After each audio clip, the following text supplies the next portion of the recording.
Livro Espiritismo na Arte. De Leon Denis, 1922. Parte 6. A música, parte 1.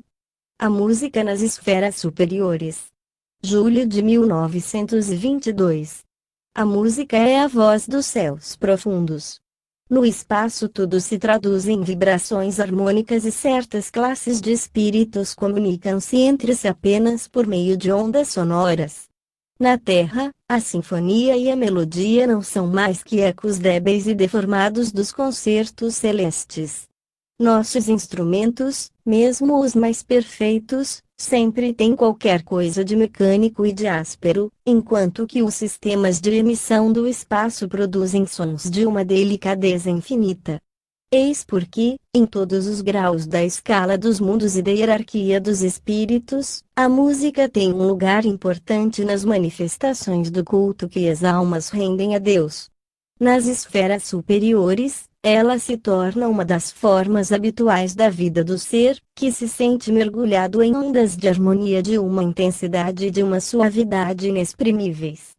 Por ocasião das grandes festas no espaço, dizem nossos guias espirituais, quando as almas se reúnem aos milhões para prestar homenagem ao Criador, na irradiação de sua fé e de seu amor, delas escapam eflúvios, radiações luminosas, que se colorem de cores combinadas e se convertem em vibrações melodiosas. As cores se transformam em sons e, dessa comunhão dos fluidos, dos pensamentos e dos sentimentos, emana uma sinfonia sublime, à qual respondem os acordes longínquos vindos das esferas, dos astros inumeráveis que povoam a imensidão. Então, do alto descem outros acordes, mais potentes ainda, e um hino universal faz céus e terras estremecerem. Ao perceber esses acordes, o espírito se desenvolve, se expande, ele sente que vive na comunhão divina e entra em um arrebatamento que chega ao êxtase. A percepção das harmonias do espaço, melodias ouvidas na hora da morte. Sobre a terra, a sinfonia é a forma mais alada da música. Quando esta é aliada a palavras, ela parece a vitória áptera, 43, que rastejava sem poder levantar voo e planar no alto. Início da nota do tradutor 43. Áptero, inseto sem asas, pulga, piolho, etc., diz-se de estátuas de certas divindades antigas que, por exceção, eram representadas sem asas. Na Acrópole de Atenas, principal cidade grega, vêem-se as ruínas de um templo da deusa Vitória Áptera, segundo o dicionário Lelo Universal. Fim da nota do tradutor. A música ligada a palavras perde um pouco do seu prestígio e da sua amplidão. No entanto, a melodia nos acalenta, nos seduz, nos encanta, ela grava em nossa memória motivos que gostamos de repetir e que nos consolam nas tristezas de cada dia. Essa música, porém, parece bem pobre se ao compararmos as harmonias do espaço. Para entender e apreciar estas harmonias é preciso possuir sentidos psíquicos bastante desenvolvidos. Vimos mais de uma vez, nas sessões, grossas lágrimas rolarem sobre as faces de certos médiuns, que percebiam os ecos da sinfonia eterna. O médium G. Albert, ainda que ignorante em música, em um completo estado de automatismo, toca no piano sonatas, áreas inéditas e variadas, nas quais se reconhece o estilo de Beethoven, o de Bach, 44, o de Chopin, 45, o de Berlioz, 46, etc. A maior parte dos compositores célebres afirma que, em suas horas de recolhimento, ouvem vozes, sons, que não provêm da terra, 47. Início da nota do tradutor 44. Johann Sebastian Bach, o mais famoso de uma célebre família de músicos alemães, Eisenach, 1685 a Leipzig, 1750. Foi cantor, violinista, organista, chefe de orquestra e professor. Autor de obras de música religiosa, vocal e instrumental que são admiráveis pela riqueza da inspiração, a audácia da linguagem harmônica e a alta espiritualidade. Bach trabalhou todos os gêneros, com exceção da ópera, compôs cantatas, paixões, missas, obras para o órgão, para o cravo, suítes, partitas, concertos, motetos, prelúdios e fugas. Cego, morreu ditando seus últimos corais ao genro e aluno Otto, segundo a grande enciclopédia Larousse Cultural. 45. Frédéric François Chopin, pianista e compositor polonês, de origem francesa, nasceu perto de Varsóvia, Zelazowa, 1810 a Paris, 1849. Suas composições para piano, mazurcas, valsas, noturnos, polonaises, prelúdios, sonatas, baladas, barcarolas, estudos e scherzos, de caráter romântico, pessoal, penetrante, quase sempre melancólico, são obras de um poeta. Elas renovaram o estilo do piano, segundo a grande enciclopédia Larousse Cultural. 46. Hector Berlioz, compositor francês, La Côte-Saint-André, Isère, 1803 a Paris, 1869. Autor de Os Troianos, A Danação de Fausto, Benvenuto Cellini, Sinfonia Fantástica, Requiem, A Infância de Cristo, obras notáveis pelo poder do sentimento dramático e suntuosidade orquestral. Berlioz é um dos criadores da música de programa, isto é, aquela que procura, por meio de elementos instrumentais, descrever um assunto fixado em página literária que vem impressa no programa do concerto, segundo a grande enciclopédia Larousse Cultural. 47. Verem no Invisível, Espiritismo e Mediunidade, Edições Leon Denis, o capítulo 14. Fim da nota do tradutor. Durante as famosas sessões dadas por Jessis Shepherd, médium escocês, em todas as grandes capitais e diante de várias cortes soberanas, bem como nas sessões do Dr. Sangelo, em Roma, ouviam-se coros celestes e acordes de numerosos instrumentos invisíveis. Os solos, 48, permitiam reconhecer as vozes dos cantores e cantoras falecidos. Início da nota do tradutor 48. Solo, trecho musical executado por uma só voz ou um só instrumento, com acompanhamento ou sem ele. Fim da nota do tradutor. A senhora de Koning-Nierstrass relata uma de suas sessões, 49, nos seguintes termos. Início da nota do autor 49.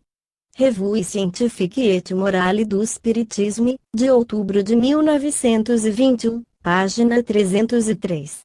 Fim da nota do autor. Jessis Shepherd se hospedou em minha casa, em A, por cerca de 6 semanas. Uma noite, eu e alguns amigos estávamos reunidos. O médium, tendo se levantado em meio transe, colocou-se ao piano. Batidas ressoaram de todos os lados, luzes voltejavam no ambiente como borboletas. De repente, vozes de homens e de mulheres encheram o ar. Era um coro que entoava uma espécie de cântico, o Hosana e o Glória a Deus foram ouvidos por todos nós. Ora era um coro, ora vozes de mulheres, o soprano dominando todo o canto. Sentada perto do médium, constatei que ele não havia aberto a boca. 2 dias depois, uma de minhas vizinhas me disse: "Ah, senhora de Koning, desfrutei do belo concerto que houve na outra noite na vossa casa, que músicos e que lindo coral se fizeram ouvir." E eu lhe perguntei: "A senhora ouviu uma voz de cada vez ou todo um coro?" "Um coro", respondeu a senhora, "eu percebia bem distintamente o soprano." Quem é que cantava tão maravilhosamente? Esse testemunho espontâneo destruía qualquer hipótese de alucinação. A respeito da música dos espíritos, lê-se na introdução de Ensinamentos Espiritualistas, de Stainton Moses, professor da Faculdade de Oxford, a descrição de fenômenos obtidos em uma sala em que não havia piano, violino ou qualquer outro instrumento. Um som se produzia, excessivamente difícil de se descrever. Ele se parecia com o suave som de um clarinete, aumentando de intensidade e diminuindo novamente, descendo até a primeira emissão abafada, por vezes também se extinguindo em um longo lamento melancólico. Jamais tendo ouvido algo que se aproxime desse som verdadeiramente extraordinário, só posso lhe dar uma descrição muito imperfeita. É preciso observar que obtivemos dele apenas notas isoladas e, no melhor dos casos, ritmos isolados. Os agentes invisíveis atribuíam esse fato à organização antimusical do médium. Aliás, lê-se em Light, de 30 de abril, as seguintes narrações, que mostram uma outra modalidade dessas manifestações, obtidas à cabeceira de moribundos e percebidas por outras pessoas presentes. Muitos livros foram escritos sobre as visões de moribundos e os acontecimentos extranormais observados no momento da morte. Entre os casos mais interessantes, pode-se citar o do pequeno prisioneiro do templo, Luís XVII, 50. Início da nota do tradutor, 50. Luís XVII, Louis Charles de França, segundo filho de Luís XVI e Maria Antonieta, nasceu em Versailles em 1785. Prisioneiro no templo, ele foi, após a execução de seu pai, proclamado rei da França pelos príncipes emigrados. Morreu em sua prisão em 1795. Certos autores afirmam que Luís XVII escapou da prisão e foi substituído por um menino doente, porém nenhuma prova séria veio abalar a convicção geral de que o príncipe realmente morreu na prisão, segundo Dictionnaire Nouveau Petit Larousse Illustré. Fim da nota do tradutor. Belches me conta que poucos instantes antes da morte do jovem príncipe, perguntaram-lhe se sofria muito. Ele respondeu: sim, sofro, mas não muito, a música é tão bela.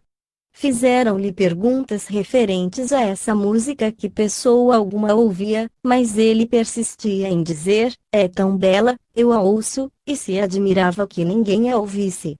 Há, também, o caso de Jacob Boehme, 51, cuja partida da terra foi acompanhada da mais suave melodia, a qual ele foi o único a ouvir e ao proclamar divina. Para Goethe, ao contrário, os sons que ele percebia em seu leito de morte, quando gritava, luz, mais luz ainda, foram ouvidos por aqueles que se encontravam perto dele. Início da nota do tradutor, 51. Jacob Boehme, teósofo e místico alemão, 1575 a 1624, nasceu em Alt-Seidenberg. Fim da nota do tradutor. Chegam-nos de todos os lados da Inglaterra narrações sobre essas melodias do alto, ouvidas pelos moribundos e frequentemente por aqueles que os assistem. A senhora Leaning nos escreve: quando Lili Sewell morreu, sons harmoniosos foram ouvidos, pareciam proceder de um canto do quarto, isso durante os 2 dias que precederam a morte. A criança não ouviu nada, mas seus pais, sua irmã e a empregada os perceberam, e no 3º dia, quando a criança morreu, o som se suavizou, tornou-se semelhante ao som de uma harpa eólica. 52, saiu do quarto, passou pela casa e se afastou gradualmente. Início da nota do tradutor. 52. Harpa eólica, instrumento musical constituído por uma caixa sonora com 6 ou 8 cordas, afinadas em um mesmo tom, e que soava quando exposta a uma corrente de vento. A palavra eólio, ou eólico, provém de Éolo, deus dos ventos nas mitologias grega e romana. Fim da nota do tradutor. Um professor de Eton, 53, em 1881, estando ao lado de sua mãe, ouviu, alguns minutos após ela ter morrido, a suave música de 3 vozes infantis, cantando um hino de uma forma tão penetrante que um ser humano não poderia tê-lo feito. Início da nota do tradutor. 53. Eton, colégio fundado em 1440 por Henrique VI. O mais célebre estabelecimento de ensino da Inglaterra, frequentado por meninos, de 12 a 15 anos, pertencentes às classes sociais mais elevadas. Fim da nota do tradutor. 2 pessoas presentes, e o médico que lá se encontrava, também a ouviram e abriram uma janela para descobrir de onde vinham esses sons maravilhosos. O Dr. Keneally conta, assim, a morte de seu jovem irmão. Seu quarto se abria para uma grande e bela paisagem, emoldurada por verdes colinas. Perto do seu leito, várias pessoas da família estavam sentadas, assim como o médico. Era quase meio-dia, o sol brilhante iluminava o quarto, o ar era puro e transparente. De repente, ouvimos uma melodia divina elevar-se bem perto de nós. Era uma voz melancólica e celeste de mulher, voz cujas modulações não podem se descrever. Isso durou alguns minutos, depois fundiu-se, como o encrespamento das ondas sobre a areia, ora ainda ressoando, ora apenas murmurando, depois fez-se o silêncio. Quando o canto começou, a criança entrou em agonia e, ao último murmúrio, sua alma partiu. Por fim, anotamos este caso descrito por H. Rosque de Guilford. Há alguns anos, minha irmã e eu tivemos uma experiência que foi uma grande ajuda para nós na vida. Nossa mãe estava gravemente enferma, o médico e a governanta sabiam que seus sofrimentos chegavam ao fim. Uma noite em que a minha irmã velava com a governanta, ouviu, de repente, o mais belo, o mais majestoso dos coros, cantando por vozes como jamais ela havia ouvido assim, tão celestes. Virando-se para a governanta, ela lhe pergunta: "Estás ouvindo?" E ela respondeu: "Não ouço nada." Eu estava deitado no quarto vizinho, esgotado por longas vigílias e cruéis inquietações. Os sons celestes me despertaram de um profundo sono. Saltei da minha cama e corri ao quarto de minha mãe, perguntando: "De onde vem essa música maravilhosa?" De repente, os sons cessaram e, nos aproximando da cama, vimos que a doce alma havia partido com a divina melodia. Poder e ação das vibrações sonoras. Vê-se, pelos fatos acabados de narrar e pelo que as lições de Wistet afirmam, que o poder das vibrações sonoras se revela sob 1000 formas. À medida que o homem penetra mais no conhecimento do universo e da sua estrutura íntima, a lei que o rege, que é da harmonia musical, aparece-lhe em seu princípio, assim como em seus maravilhosos efeitos. É por ela que se edificam e se perpetuam toda a arquitetura dos mundos, todas as formas da vida universal. Pode-se perceber isso por uma simples experiência. Não é curioso, por exemplo, seguir sobre a placa de vidro ou de metal salpicada de areia e posta em contato com um instrumento de cordas, as formas geométricas, os desenhos delicados e complicados que resultam de cada nota e de cada acorde? No estudo da arte, não é preciso deixar-se desgostar por uma aridez aparente e superficial. O exame atento, a análise constante de todo o tema estético, revela-nos atrativos insuspeitáveis e contribui para nos iniciar na lei geral do belo. Pode-se comparar esse exercício mental à subida de uma montanha de aspecto áspero e escarpado, mas da qual cada depressão do terreno contém maravilhas ocultas e que, do seu cume altivo, nos faz descobrir o conjunto harmônico das coisas que se desenvolvem sob os nossos olhares. Todos os homens podem e devem se interessar por essa questão, porque ela lhes reserva alegrias intelectuais bem superiores a tudo o que os prazeres mentirosos proporcionam.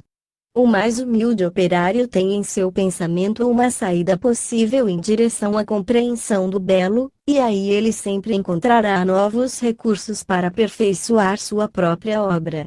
A arte dentro da profissão é um encaminhamento à arte superior.